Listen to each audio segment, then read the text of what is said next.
Welcome to the Curse of Ahnubis. It's your boy Ahnubis Saki.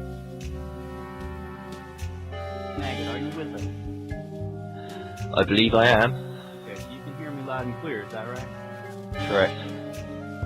Okay, well, after this show with Agner, ladies and gentlemen, I thought about it and I was saying, man, I made some pretty bold moves. I better make sure this stuff is fucking checks out and shit, and I've got some people to corroborate my story. So I was asking Maggot, hey Maggot, back when you hung out in the Ahnubis chat a couple years back, do you remember anything like this? And then he went on to tell me a lot of different things about his opinion well,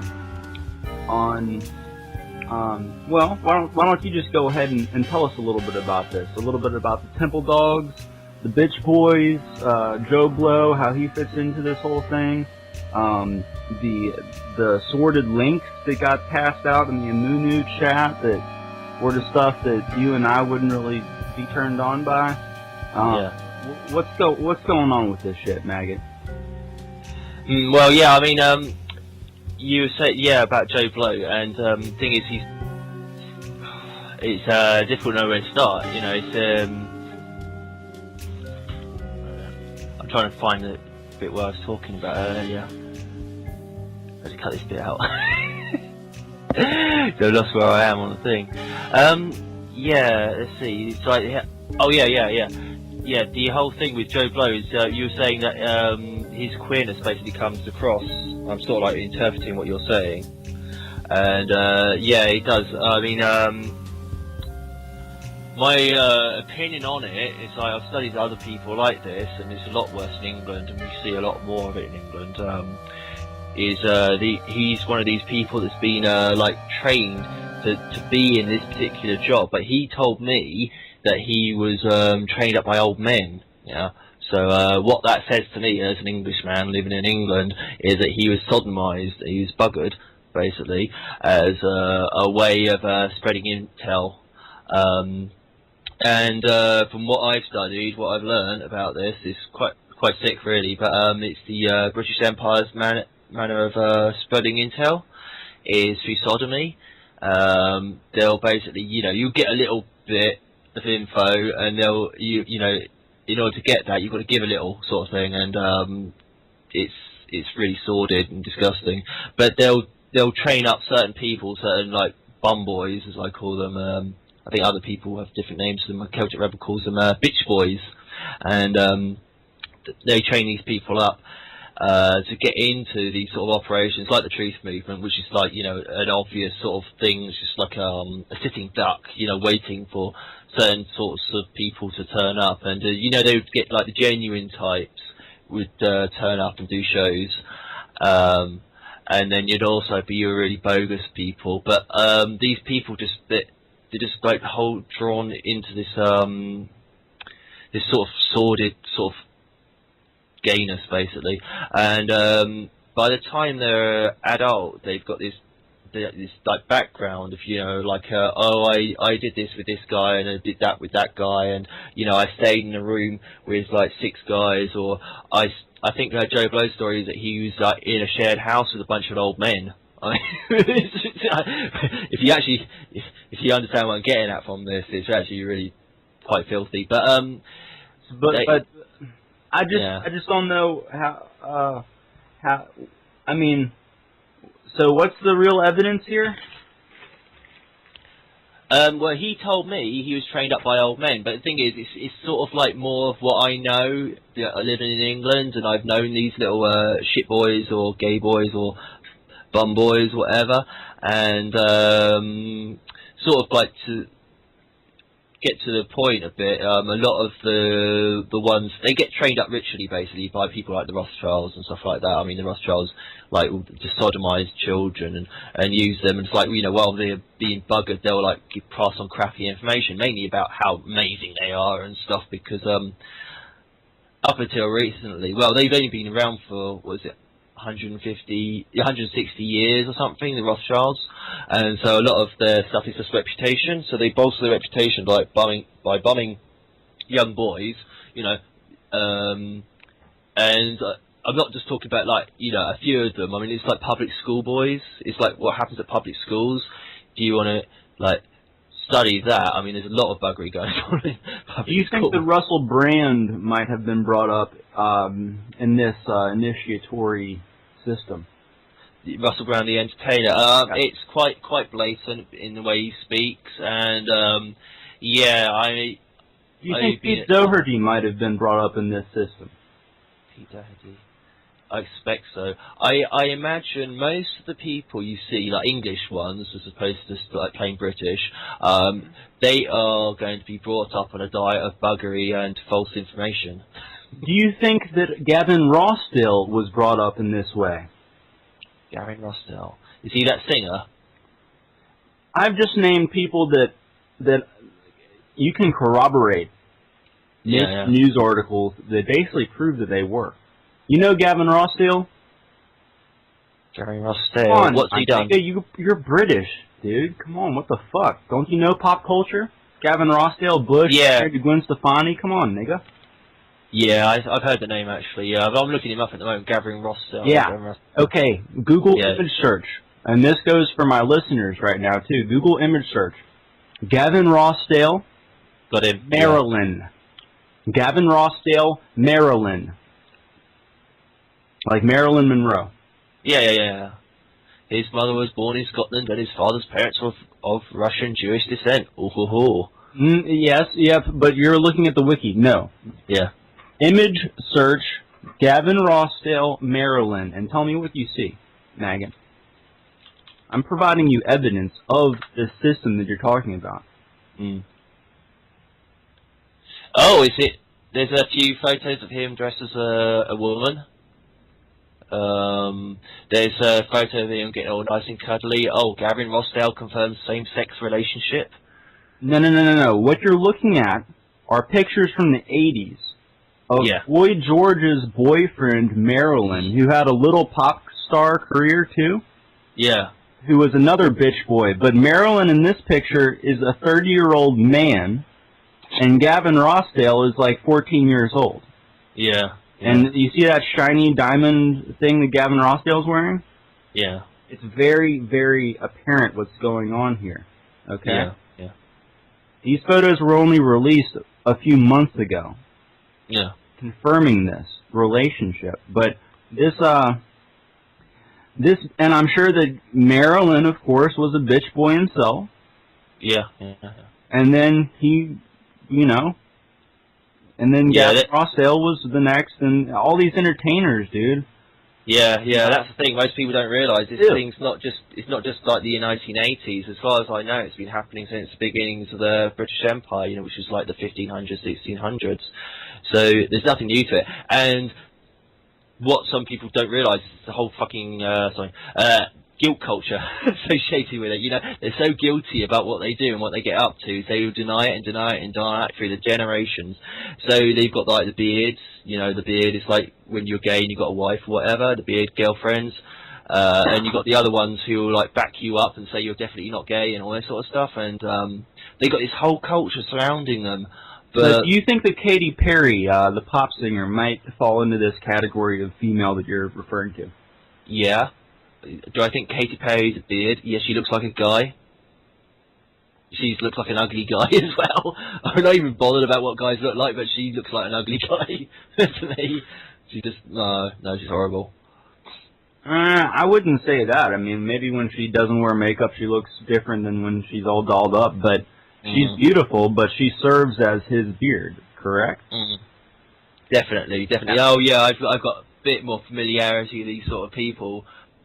Living in England, in sort of like the heart of this sort of culture and stuff, that I've seen so many people like doing imitations of her, like before she was famous, doing imitations of her. So I know she's like Illuminati or whatever you want to call it. I mean, it's blatant anyway in her videos, which like just like little chapters on the occult. There's no way you can understand the videos without understanding the occult and some knowledge of the occult. Well, I mean, I think that, I don't know all this stuff about the occult, but I'll tell you what, the milk lemonade round the back where the chocolate's made that Celtic Rebel focuses on, Yeah. That's just like a promotion of this filth.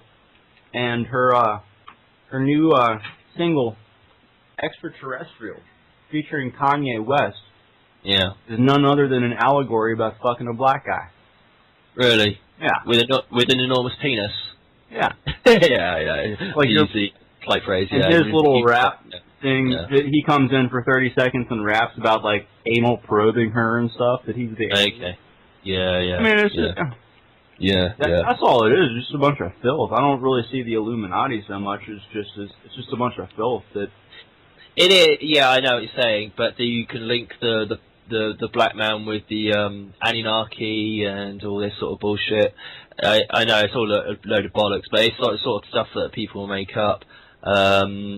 It's like when I was growing up at school, there was these girls, you know, that started rumours that their dads had sex with them and stuff, and it was like in the 1980s, you know, how are you going to prove somebody's dad had sex with their daughter? I mean, you know, because you can't do anything to the girl, and you can't, you know, you just like glare at the man, you know, ask him over and over again if you did.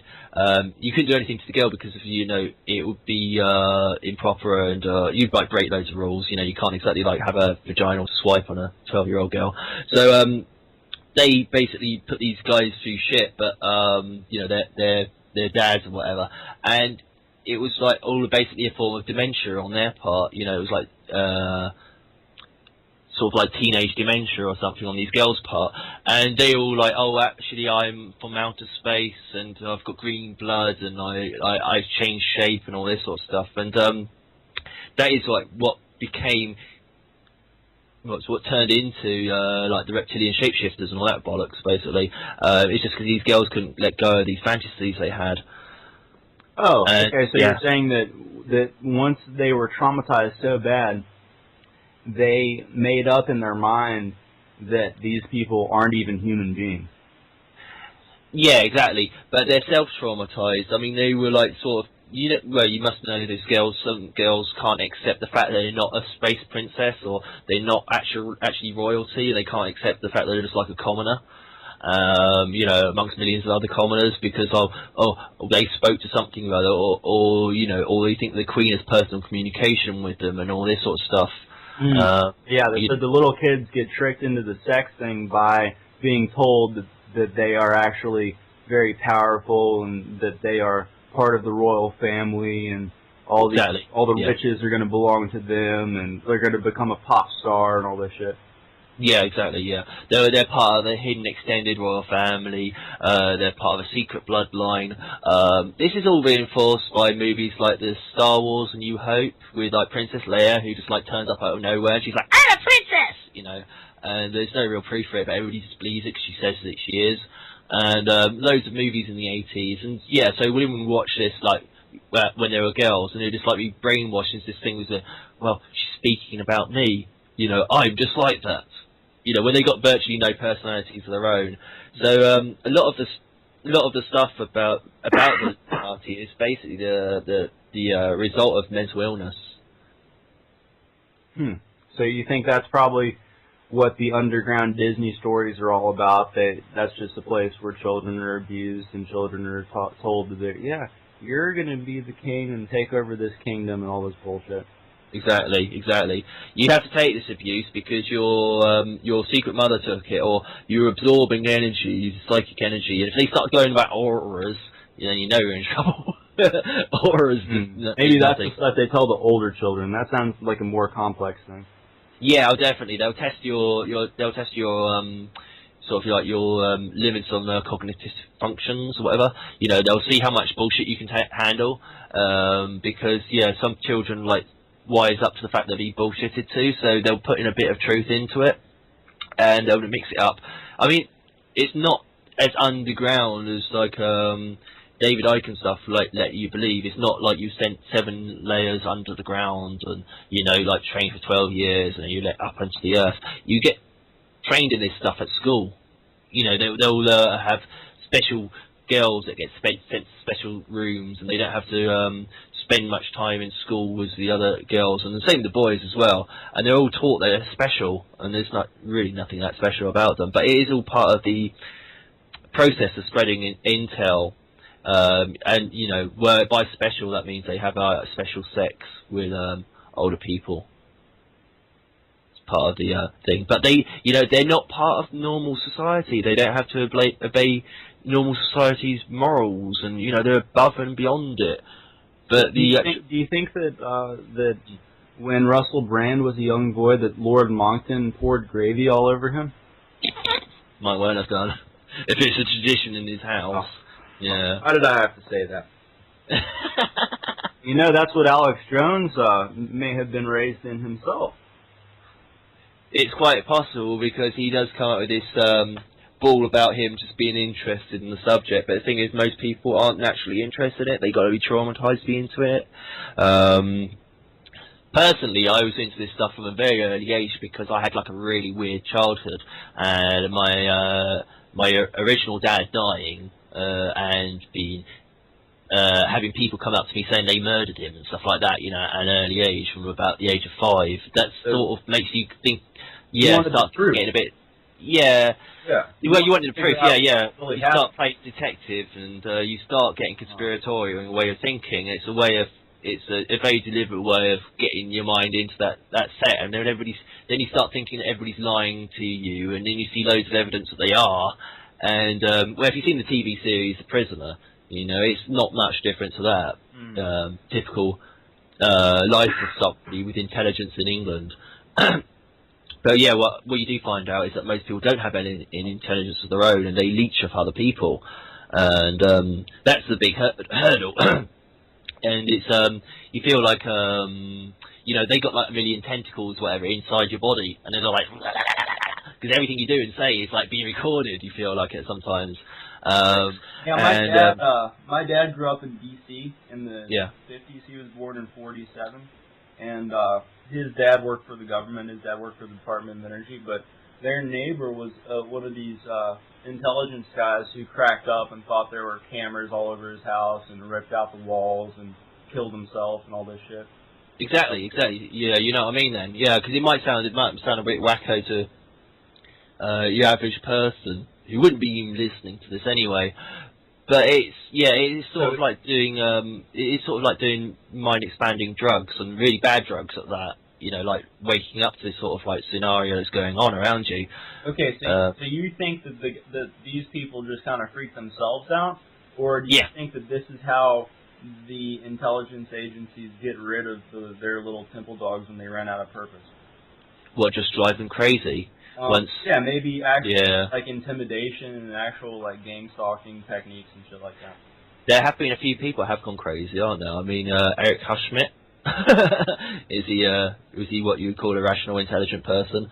A person that like talks to himself in a week? I think like there's cameras in his house and stuff, but he doesn't trust anyone. I'll tell you that much, and he'll never form any positive relationships in his life because he has no trust in others. Yeah, he's getting on a bit as well. I mean, I can understand what he's saying in a way when he's talking about all these people watching him and observing his moves and stuff. But it's sort of like you should have really got over that by now. You should, like, at his age, what is he, like 50 or something? You should be at the phase where you know, you can accept that they might be doing this, and it doesn't really make any difference.